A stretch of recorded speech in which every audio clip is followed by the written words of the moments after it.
Ciao ragazze mie e ragazzi miei e bentornati sul mio canale. Allora, cosa significa vivere nell'attimo presente? Questo tanto decantato attimo presente, eterno presente. Sai che significa? Significa amare incondizionatamente. L'amore incondizionato non è un concetto astratto, cioè è ciò che viviamo quotidianamente, è ciò che già siamo. Ma ti spiego subito perché. Allora, cosa significa amare incondizionatamente? Significa comprendere la relazione inscindibile che abbiamo con il divino, con gli spiriti. E poi che succede? E poi succede darsi senza condizioni. Amare significa darsi, offrirsi. A che cosa? Non solo una persona. L'amor che muove il sole e tutte le altre stelle, diceva Dante. È il collante che crea i mondi, che unisce tutto. Amare significa darsi, offrirsi agli eventi. Gli eventi, come vi insegno sempre, sono enti, entità, spiriti, dei, di cui anche le persone, gli individui sono veicoli di certuni eventi, che sono manifestazioni dello spirito del Dio. E quindi cosa accade se mi do agli eventi? Li pacifico. E qui vi riporto a tutti gli altri podcast precedenti a questo sull'arte sciamanica e sul podcast di cui parlo della formula pentacolare, il pentacolo magico, come pacificare gli spiriti e gli eventi perturbati del tuo passato. Allora, gli eventi cosa sono? Sono enti, entità, spiriti, dei. E non accadono gli eventi che sono gli dei sulla base di leggi meccanicistiche, come invece vorrebbe la mente ordinaria, la mente razionale, farci credere. Perché? Perché un Dio non ha bisogno di un perché per accadere. Ma che cosa significa comprendere questo allora? Significa iniziare a riscoprire il sacro che abita le nostre vite. Noi abbiamo perso il sacro.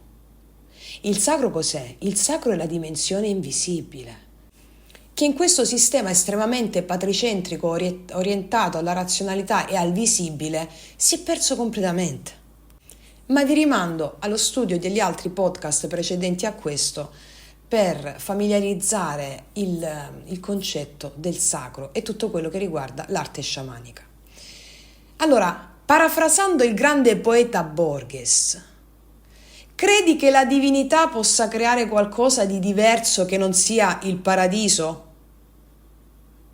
Credi che la caduta sia qualcosa di diverso dal non sapere che siamo già in paradiso? Che cosa significa quindi svegliarsi? Cosa significa il risveglio? Comprendere questo, cioè tu sei in paradiso, accorgitene, svegliati. Ma perché non te ne accorgi? Perché hai una mente analitica, la mente razionale, che è il tuo sfidante, che cerca di non fartene accorgere. E per questo ti riporto al podcast La mente. Tutto è frutto di una relazione. Il mondo fenomenico, cioè ciò che ci accade quotidianamente, quello che vedi con gli occhi fisici, il tuo corpo, ok, e il mondo spirituale sono inscindibilmente uniti, mai separati. Tutto è frutto di una relazione fra questi due termini, cioè il mondo fenomenico e il mondo spirituale, tra l'umano e il divino, tra visibile e invisibile. Tutto ciò che si genera, tutto ciò che è generato è frutto della relazione di questi due termini, umano e divino, mondo spirituale, mondo fenomenico. Questi due termini sono distinti, sì, ma non sono separati. Cioè sono in relazione, quindi inseparabili. Sono in relazione e quindi in cosa sono? In amore. Ecco, essere nell'attimo presente significa essere nella condizione estatica dell'unione con il divino, con gli spiriti. Essere nell'attimo presente significa cogliere questa meraviglia.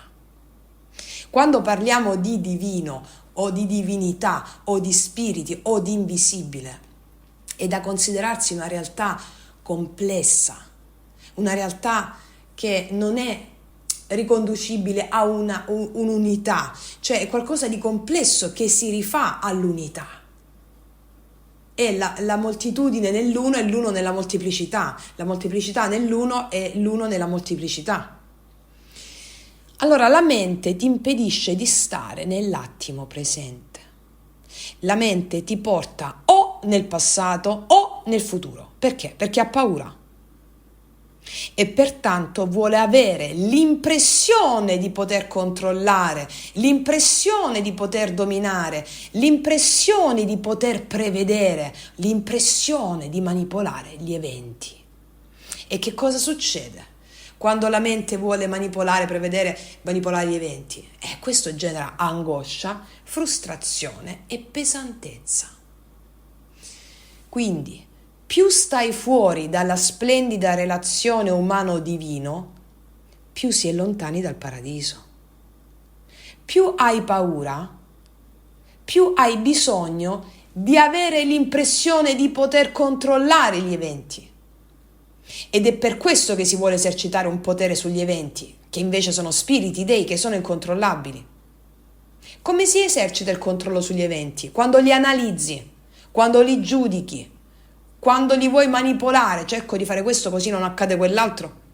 Ma quando vuoi imprigionarli, gli eventi, che sono enti, spiriti, ostacolarli con l'analisi, col giudizio, lo sapete bene, lo sanno bene chi fa le nostre pratiche, la nostra scuola sciamanica, ti asfaltano gli eventi, ti asfaltano.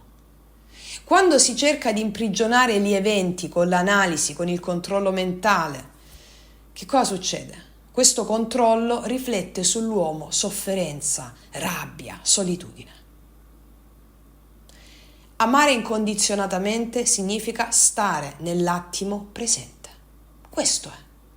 Familiarizzare con l'amore incondizionato, iniziare a sentire veramente che cos'è questo amore incondizionato e far sì che diventi, come diceva il grande maestro Sri Aurobindo, quel potere automatico. È proprio questo l'approccio, cioè stai nell'attimo presente, osserva ciò che ti sta accadendo adesso, senza analizzare, senza giudicare, senti le emozioni in questo esatto momento, le pure emozioni, senti i suoni, ci sono dei suoni in questo momento, sentili, stai nell'emozione di quel suono. Ci sono i colori, che colori ci sono? Come sono i contorni della scena che stai vedendo adesso? Questo significa stare nell'attimo presente, questo significa amare incondizionatamente, dare attenzione a questo evento che sta accadendo, dove tu cogli suoni, colori, senti le emozioni, le percezioni e non le giudichi, non le analizzi. Sia che apparentemente non sta succedendo nulla di eclatante, ma sta accadendo la vita, sia che succeda qualcosa di eclatante. Anzi, soprattutto quando accade qualcosa che la tua mente dice è male questa cosa, come può essere un incidente, un malore, una sintomatologia, un tamponamento. Vi ricordate quante volte vi faccio i miei esempi dei miei tamponamenti? Perché? Perché è una guida un po' sportiva. Il mio tamponamento, vi ricordate quando vi racconto sempre la storia del mio tamponamento, che fu veramente eclatante quando iniziai ad approcciare con una visione poetica, una mente poetica della vita? Insomma, praticamente ve lo racconto per chi non l'ha sentito. Io tampono una persona, la tampono e anziché dire oh mio Dio, cosa è successo e adesso come faccio bla bla bla bla bla, dico subito Emao meraviglia, il famoso mantra che conoscete bene. Quando accade qualsiasi cosa è Emao meraviglia, in sanscrito significa meraviglia. Allora io sto nell'attimo presente, guardo con meraviglia il mio tamponamento, in quei frangenti, in quegli istanti, guardo i colori, le situazioni, non mi preoccupo di quella cosa. Ovviamente questo approccio si acquisisce col tempo, no? All'inizio devi fare l'attenzione cosciente proprio a questa cosa.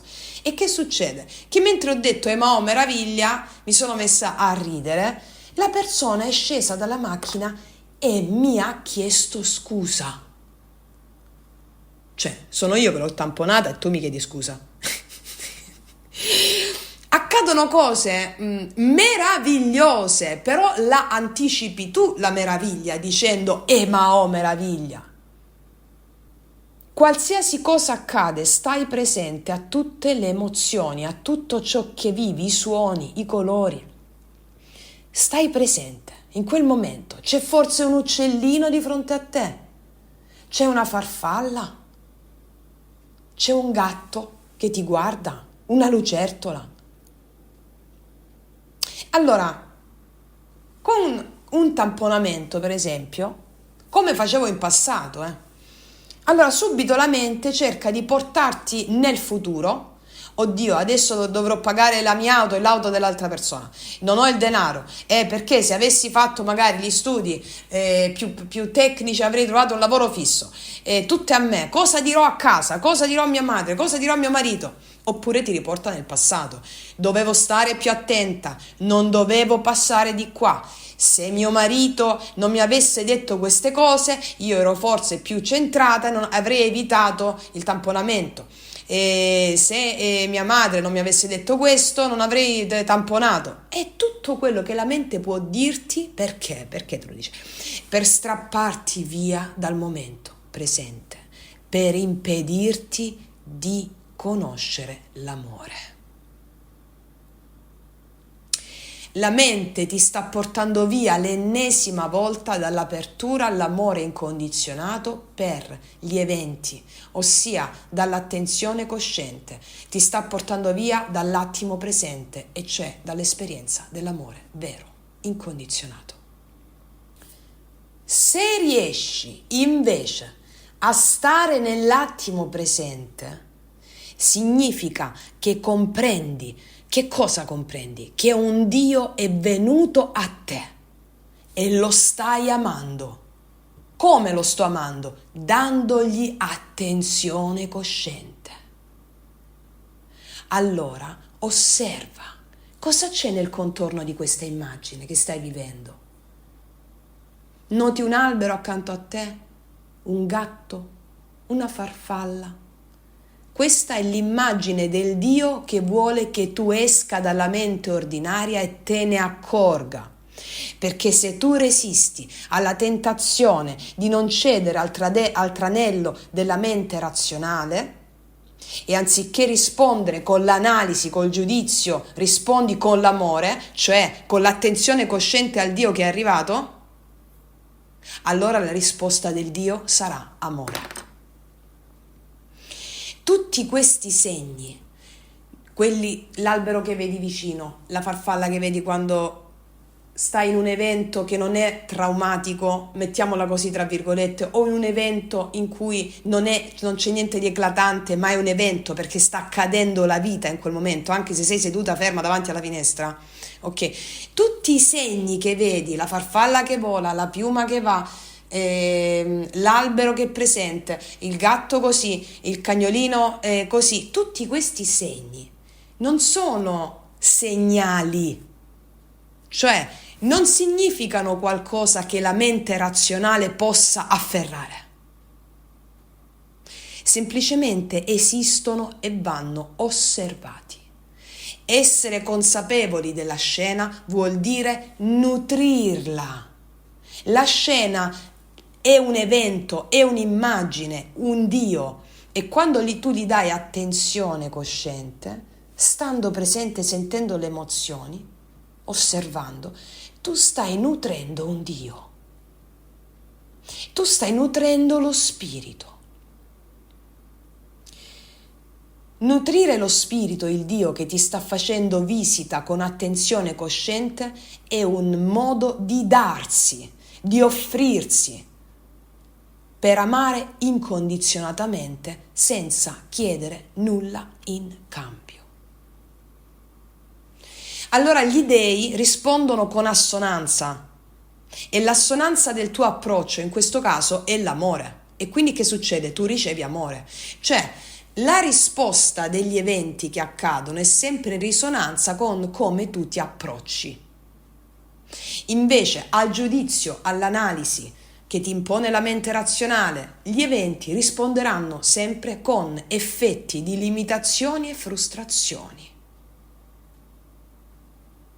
Il karma, come vi insegno sempre, non ha tanto a che fare con quello che ti accade, ma con il modo di relazionarti a ciò che ti accade.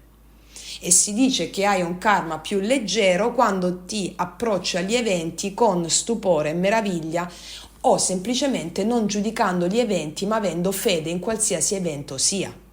Si dice invece che hai un karma più pesante quando reagisci agli eventi con analisi, giudizio e paura. Quindi vogliamo fermare gli eventi nefasti del nostro karma? Come si fa? Fede in tutto ciò che accade e Mao meraviglia tutto ciò che accade. Allora ciò che è predisposto già a livello destinico che deve accadere, accade.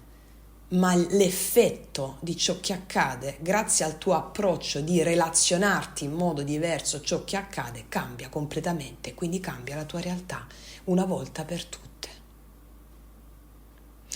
Tu puoi scegliere di stare nel pensiero razionale, nel pensiero della mente razionale, e quindi mettendo una distanza tra te e lo spirito dell'evento, tra te e il Dio dell'evento. Come lo fai? Fuggendo nel passato, andando a ricercare le cause dell'evento, e nel futuro, vedendo le conseguenze dell'evento. Oppure puoi scegliere di stare nel pensiero più elevato, nel pensiero del cuore, nella mente trascendente, e darti a ciò che accade con fiducia e meraviglia per ciò che accade. Ricordati che all'amore risponde sempre l'amore, Non giudicate l'evento con la mente razionale, qualunque evento sia, e l'amore risponde con l'amore. Rispondi con meraviglia, pronunciando proprio il mantra della meraviglia, che è Emao, e l'ho messo già nel video delle formule magiche, ne ho parlato anche lì. Perché? Perché la meraviglia è una forma d'estasi. La meraviglia è quando non analizzi, non giudichi e hai fiducia in ciò che sperimenti. E questo conduce a una piena integrazione dell'amore incondizionato che ti permette di vivere qualsiasi relazione in modo integro e appagante. Perché? Perché salti fuori dal tracciato della mente duale. L'approccio sciamanico è un approccio estatico, d'estasi. Lo yoga sciamanico è lo yoga dell'estasi. Cos'è l'estasi? L'estasi è una dimensione ampliata di coscienza, cioè fuori dalla mente razionale. E come diceva il grande storico delle religioni Mircea Eliade, l'uomo conosce solo attraverso l'estasi. Cioè uno stato non ordinario di coscienza, uno stato ampliato. E quando tu ti relazioni agli eventi, a ciò che ti accade in modo diverso da come invece la mente razionale approccerebbe, cioè giudicandoli, anestetizzandoli, allora tu entri nella meraviglia, nell'estasi e conosci veramente, e là hai accesso alla vera conoscenza. Tutto è frutto di una relazione. Tutto. Io e te non esistiamo separati l'uno dall'altro. Esiste solo la nostra relazione. Vedere l'esistenza come il frutto di una relazione e che non esistono eventi separati, ma tutti eventi frutto di una relazione fra umano e divino, ti permette di sperimentare l'amore incondizionato. Il reale è una realtà complessa, il reale è fatto di questa relazione, una realtà complessa che non significa difficile, come ti ho detto anche prima, la molteplicità nell'uno e l'uno nella molteplicità, quindi realtà complessa in questo senso. Allora il pensiero del cuore o la mente trascendente ti permette di comprendere profondamente questa meravigliosa complessità, togliendo definitivamente alla mente razionale il potere di mutilare la realtà, di vedere solo l'aspetto visibile, mutilandola. Ecco, dare attenzione cosciente, amore incondizionato, è una delle vie più potenti per realizzare traguardi straordinari in ogni area della tua vita. L'attenzione cosciente genera dunque l'amore incondizionato. Te lo fa sperimentare, te lo fa vivere, facendotelo diventare quello che il grande Aurobindo chiamava potere automatico. È così che tu, approcciandoti ad ogni evento in modo con fede, con meraviglia e stupore, l'effetto di ogni evento sarà quello dell'amore. Genererai idee, perché le idee sono idola, sono dei, creazioni e manifestazioni divine, in accordo con l'amore incondizionato. Ricordando che quello che è destinato ad accadere accade, perché sta accadendo sin dalla notte dei tempi, perché la visione animista non ha un tempo lineare, ma un tempo circolare. L'anima ha un tempo circolare. Quello che sta accadendo, che ti deve accadere, sta accadendo dalla notte dei tempi. Cosa cambia? Il tuo approccio agli eventi è quello che cambia, generando eventi diversi, finalmente, una volta per tutte. Per gli sciamani la missione dell'anima forgia il tuo destino. Cioè, in chiave sciamanica, l'immagine del destino precede tutte le nostre immagini, tutti i nostri eventi, compresa anche l'immagine del nostro concepimento della nostra nascita, perché sono immagini. E allora, affinché vi sia un'esistenza, bisogna che ci sia un destino, altrimenti l'esistenza non può esserci. Allora cosa succede? Che l'anima crea tutti gli strumenti necessari al compimento della propria missione. L'anima, lo ricordiamo, l'ho detto in qualche altro podcast, è l'atto stesso dell'immaginare. Perché?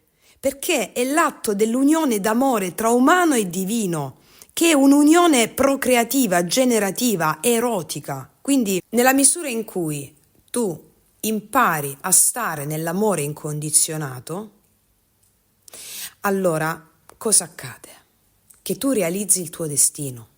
Per gli sciamani non esiste un destino migliore o peggiore di un altro, ma ciascuno deve realizzare il proprio destino e compiere la missione dell'anima.